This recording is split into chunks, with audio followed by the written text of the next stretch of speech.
एक बात सुन लीजिए,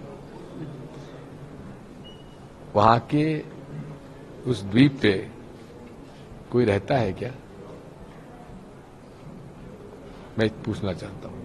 वो तो ये कह रहे हैं कि जो मछुआरों को द्वीप को देकर के मछुआरों को अरेस्ट करा करके फिर छुड़ाने का कांग्रेस पार्टी सिंपैथी गेन करने का ये बेकार बातें करती है मोदी जी, बिना सिर पैर की।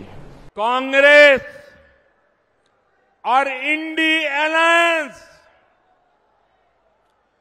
देश की अखंडता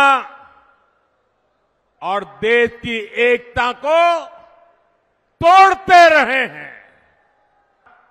श्रीलंका और तमिलनाडु के बीच में समंदर में एक टापू है, एक द्वीप है, कच्चा थीवू। देश आजाद हुआ तब हमारे पास था। कांग्रेस ने 4-5 दशक पहले कह दिया कि ये द्वीप तो गैर जरूरी है, फालतू है, यहां तो कुछ होता ही नहीं है। ये कांग्रेस के लोगों ने, इंडिया अलायंस के साथियों ने मां भारती का एक अंग काट दिया। यही तो कांग्रेस की मानसिकता आजीवन रही है, फैमिली फर्स्ट ना कि नेशन फर्स्ट, और देश की जमीन को अपनी व्यक्तिगत पारिवारिक जायदाद समझना।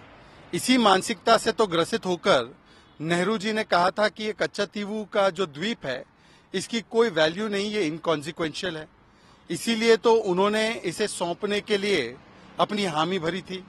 इसी मानसिकता को दर्शाते हुए जब अक्साई चीन हमसे छिन गया था तब नेहरू जी ने कहा था वहां पर एक टुकड़ी घास की नहीं उगती, उसकी क्या वैल्यू है।